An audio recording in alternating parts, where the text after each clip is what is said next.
Yes, dear. She's not even offended by that. I didn't hear what she said. Can you repeat that? I'm turning the sound on now. Terry. Oh, thank you. I appreciate that more than you know. All right, we'll go ahead and call the meeting to order. Do a roll call for this one? Probably not. It says roll call on the agenda.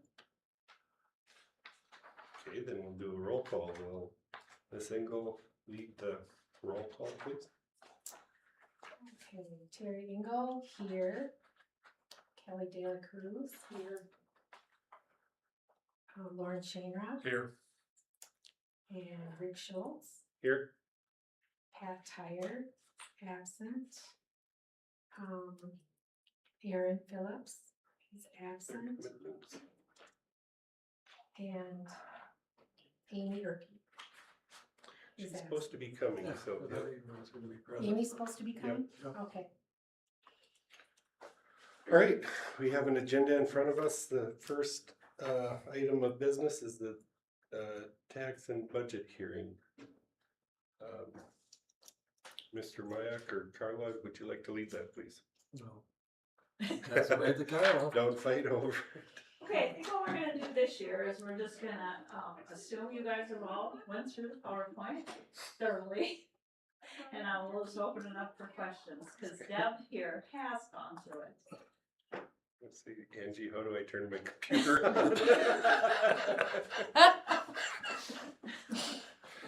Okay, all right, on that note. Yeah, we'll still flip through the screen and I won't read exactly what this says. So for those listening, welcome to the 2025 Truth in Taxation Public Hearing. We really appreciate you all attending. The agenda for this meeting is to review the meeting requirements per state statute. Also, we'll be reviewing the current year budget that you adopted in June. And we will talk about the NRHEG proposed property tax levy for 25-26, which, if you recall, means the levy will be certified tonight for payment by the taxpayers next calendar year, and the money to be used in fiscal year 2027. Why have this meeting? Because state statute says it's required. We literally can do 2 slides, go over our budget and talk about the levy. And we'll meet our requirements, but we've got a few more slides in here. You can go, who sets the school levy? So you know that the state legislature sets the formulas and makes the rules for all the non-voter approved options, but local school districts hold voter approved referendums and building bonds, but ultimately you are the ones who set it. So there's a big difference between public schools, for those of you that have served on the city council. You know that other governing boards have more freedom to make taxing decisions. You guys have to stay within the rules plus voter approved options, unlike cities and counties. All right, let's go to the next. I'm not gonna spend a lot of time on this one. You guys have seen this slide a lot before, how property taxes are determined, so we'll get a little more into that a little later. Sources of funds, this is, I know it says 23-24, but they just didn't have 24-25 finished yet. You know this, you know where, in general, where school funding comes from. Federal source is a very small, minor part of it. State, obviously, is the bulk of it. Property taxes, you know where we rank compared to many districts. So just a quick pie chart as a reminder for those in attendance tonight. You guys have seen this one, so we won't spend any time because the auditors showed you this. You know where we rank. This is, we put these things in really if we happen to have somebody here that you know, wants this information. You guys have seen it before, so we'll go on to the next. You know, this one's always interesting and it's always in the packets, so you guys know this, but you also know So what this is saying is, had state aid kept up with inflation, we would be looking at the $9,112 per pupil, instead of where we are actually at, which is the green line. That's not news to any of you. But, you know, the nice thing is that a few years back, they put something into law that said it would keep up with inflation. So while that stays there, that's good news. It's not making up for loss, but that's what we have to live within. Right? And I think that's a key point right now, that the current language right now, which I think was a little bit, I wouldn't say misleading, but misunderstood, that if the current language stays in place, there's always gonna be this gap. That gap will never shrink. That there was some understanding that there would be kind of your typical increase plus the rate of inflation. Or it could be a rate higher than the rate of inflation. It would never go below the rate of inflation. And so what 2.75 was Right, this current year's, yes, that took away, I guess, the assumption that the state could have come and said, we're gonna have a 3% formula increase. But they just kind of speed over that and say it's just the rate of inflation. So that's, So our chances of getting a 5% increase are probably smaller because of this though too, then, is it? I mean, well, yes, See- especially with the state of the state Right, finances right. right now, but correct, in strong financial years, it would appear that way, that right, right, they could turn to this and say, whoa, we are, and again, this is good, you know. Oh wait, we didn't have this, we had free switches for this, right, so, the positive spin on the gap will never get wider, yeah. right. but it will never shrink either. Right. 2026 budget, we haven't been back, I mean, we haven't done, there hasn't been a lot of change, there was a significant, we haven't come back to you yet with changes, because there haven't been that many from what you originally approved, we have done some things you're aware of, but, this just shows a reminder of what we approved back in June, on the general budget. You guys know that, you know, we just finished with a strong audit, we're thankful for that fund balance. That's when we need it, while things are, as he said, state of the state, we're not sure moving forward what's what, but, that's where we're at. Onto the property tax levy, we'll go to that next one. Main variables causing fluctuations in the property tax from one year to the next, regarding market values, classification, class rates, property tax credits. They're all at a level where we can't control it, that's all happening elsewhere. They make all these rules and then we, send what we need up to, the counties and they divvy it all up. So the next one just shows the timeline again. In the summer, we make a few decisions, very few, in the system, then we come to you in September and we talk about, you know, initially it's showing a negative, but just approve max. We don't have anything that we voted on this fall that changes that number, but, you know, to be honest, the state makes a number of little calculation errors now and then, so we just don't dwell on a number until now.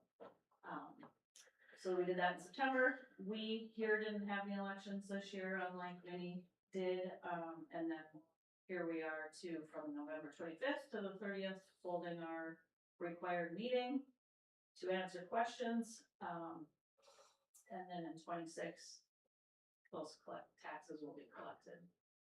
On to this next, this is the thing that had come out, which, you know, is why you guys couldn't switch the location of the meeting. We end up having to give them this information back in September, so that's kind of what happened there. Every year I say, you know, we might have somebody come in to talk about their taxes, and it might not have anything to do with you guys, it's probably about the value of their property. And they gotta deal with the county in the spring on that, but we never have anybody here, but you guys all know that. So you're very familiar with what that looks like. On to the next, three key variables in establishing your taxes. You guys all are very aware of how the assessor does his work, his or her work. How the different properties are classified. And then, of course, the tax levy that you, the city, county, townships, all set. Ultimately determine whatnot. Okay, now getting into a little bit more of our information, PMA, always gives us a nice packet of information. They have a third person that we've now met that we kind of work with, and just quite a few, the next few slides were all done by them. What I think is kind of interesting when we have 20 minutes to go and not much else to do, but, so this breaks down the levy you'll be approving later in the meeting is that bottom number, 2,412,382 and some odd cents. And then this breaks out kind of what those two dollar figures are made up of. Which is interesting to me. The first 1,000,007 is pretty much all property types. The referendum market value, that portion of it, what matters here, that excludes the ag land and seasonal rec properties, okay? This is where it can really vary pretty greatly from district to district on how they choose to fund their operations, their projects. We've talked about that, our neighbors, I don't always wanna refer to specific districts, but how they use the different pots of money to pay for certain things versus how you guys go about it. So that's how ours breaks out. I'll go to the next slide. So that first column where it says market value, that's again for NRHEG and kind of divides up the different types of properties, classifications we have.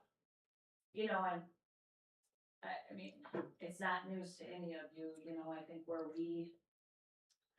unfortunately, we don't have the commercial. Look at that small figure compared to so many districts.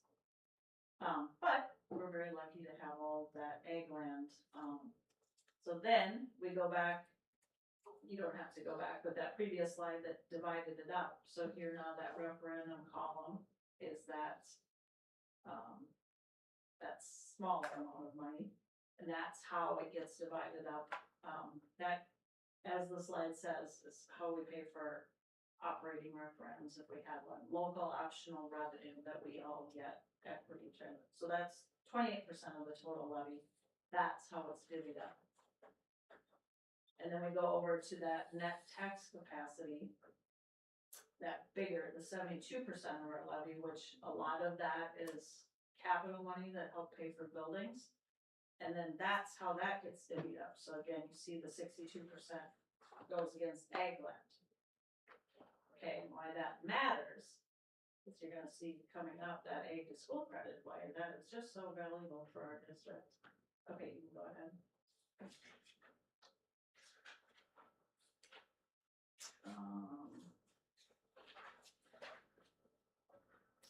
So yeah, so then of that 62% under that capital, when you go to the right, you can see where that's down at that bottom, that 43% of that ag to school credit kicks in.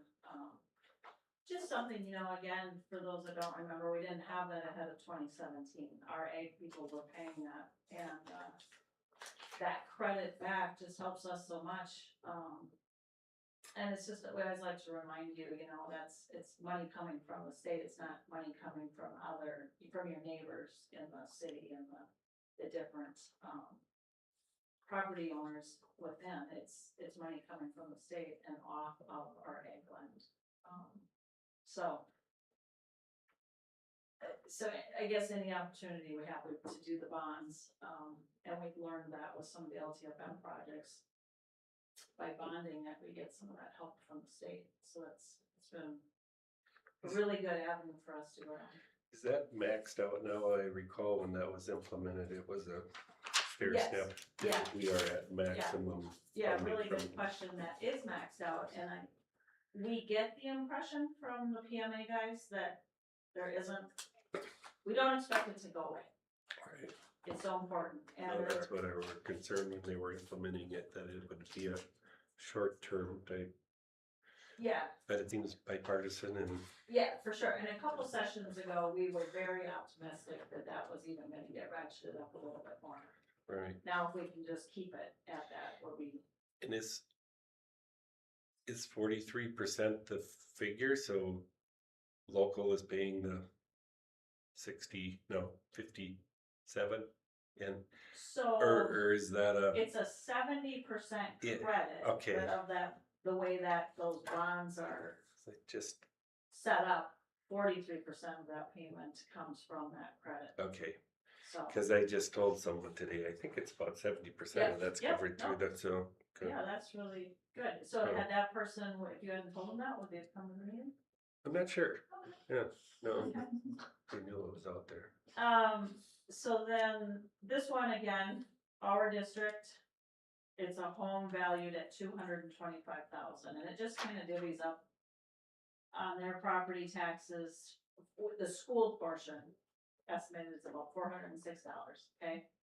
So just our portion of their taxes and just kind of where those dollars go, starting at the bottom, you see, of course, we have no voter approved operating, that's zero. That little dark green section, where it says $67, that was some voter approved bonds in the past. Everything else are decisions you guys have made that are set by state statute. So, not a lot of voter approved money currently in this district. Okay, this next slide, here's some more estimates that PMA ran for us, showing even with a property value increase, in this case, it's a 10% increase on residential, commercial and seasonal, and 4% increase on ag land. The school portion of the taxes will look again like this, because right now we're suggesting a -1. So I'd like to say that's why we don't have anybody here, but we've never had anybody here, but, pretty good stuff for another year, where you guys are concerned. Right? So the school portion of people's property taxes should actually have a slight decline. Decline, and if it goes up, Mhm, it's, because of but the because of things you can't control, but that illustration showed even with a 10% okay, on residential, it was still a negative or zero, Sure. very flat, on the school portion. yeah, right. Don't expect your property taxes to be lower. Total, but the school portion could potentially be. Potentially, yeah. This one, I just like to always keep that in there, so you kind of keep reminding yourselves of where you're at with your debt. Summary of our bonds, as for what was board approved in the fall of 23, the next 9 years, that top one shows paying back the LTFM, those various projects that we did a bunch, the flooring, the doors and stuff, and the parking lots, okay? So that's paying that back. As we said, after that many years, we'll have to start fixing the parking lots. I guess that's probably that green section. And then the rest of them, the remaining 5, those 5 dark blue ones, finishes paying off the LTFM plus projects, indoor air quality, fire suppression, asbestos. And then after that, there'll be 2 more payments left on what was the 2019 $9 million project. So in looking ahead, we always try to look for opportunities to tie levy increases when we have a reduction, to minimize kind of the overall impact, but we got a few years before, like 2033, before that's gonna happen. If that was your goal, if we had something coming up in 3 years, we'd be saying, let's start figuring out what we're gonna do, try to keep it like this. In addition to these that we just talked about, we have that one other small bond payment that we make annually, right around $90,000. And that ends in, fiscal year 28. So just 3 more payments on that, and that was for the secure entrance, the commons, and the kitchen improvements over here. And we just cash flowed that. We just said we're gonna do that, get that done, pay that out of our, just our cash flow. So 3 more of those payments. All right.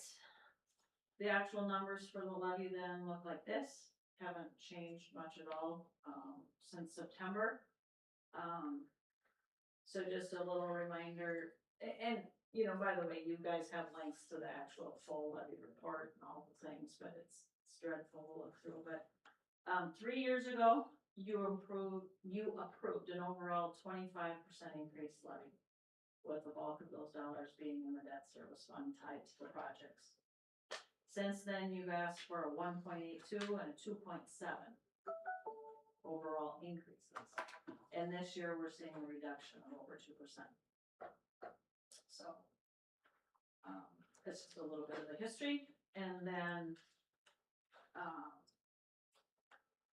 you know, and again, I told you in September, the negative is mainly tied to declining enrollment. Community ed, we talked about that disabled child levy where she actually looks at employee costs in her programs, and if it's getting easier or harder, she adjusts what she's looking for there and staying within the rules. And then debt service, that's just related to, they don't want you to have too much money sitting there, so.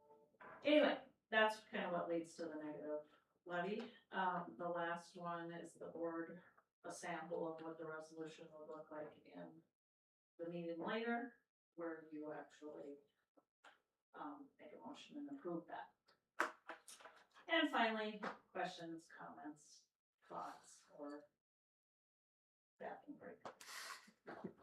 I'll take 2 minutes to add a couple thoughts here that I've added some information, excuse me, in the newsletters over the last few weeks, that especially the LOR is going to be, it is kind of a hot topic and will be a hot topic for a while, that at least through the MASA, the School Administrators Association, it's believed that legislatures are not going to make a lot of changes as far as direct district control of the operating levies. That will still be, as Carla was explaining before, our county and our cities still have a little bit, or have more flexibility than school districts do, and that will probably remain that way. But the LOR has one of the issues right now, and this is being spearheaded by NRHEG, the Rural Education Association, that the formula for calculation has to be looked at or revisited. That the 724 that's being taxed right now hasn't been touched for, I believe it's 9 years, 7 years, a number of years. That's remained at that constant amount. And again, so as inflation is increasing, that dollar amount is becoming less valuable. And then the same, and correct me if I'm wrong on this, Carla, there's no equalization on that it's 724 for every district in the state. So $724 impact per student unit has a lot different value for a district our size than it does for a district, say, Wyzetta's size, or obviously vice versa. That's flat across the board. So looking at how that impacts every school differently. The LOR is often targeted with the potential for some of these unfunded mandates that we've seen recently, the READ Act, unemployment insurance for school personnel, and potentially even the paid family medical leave. If those aren't state funded, which they all currently are right now, so it's not fair to call them unfunded mandates, but they're limited funded mandates, I guess, or we wonder about the funding of those mandates, that if it comes down to those being funded by the school district, that would obviously come out of our general fund then. Or would we have the ability then to increase our levies to cover those mandates from the state. And right now, the answer seems to be, well, they're funded right now, so let's not get too worried about it. Let's hope that the funding remains or continues. But we'll have to see where that goes. And then if that's, obviously that's gonna be a hit to the districts if they have to come up with that out of the general fund. Or would they have the ability to look at their LOR to find the funding for those mandates? It seems like that answer would be probably not. So keep your eyes open or your ears open in the next legislative session or sessions on how those conversations take place.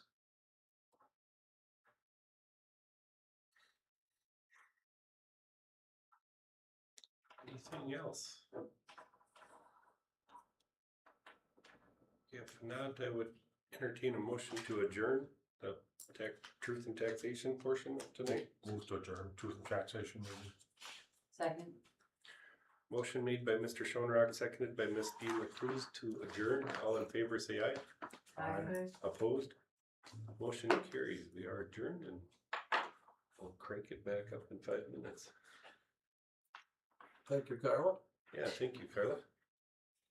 Breathtaking. Such a good discussion.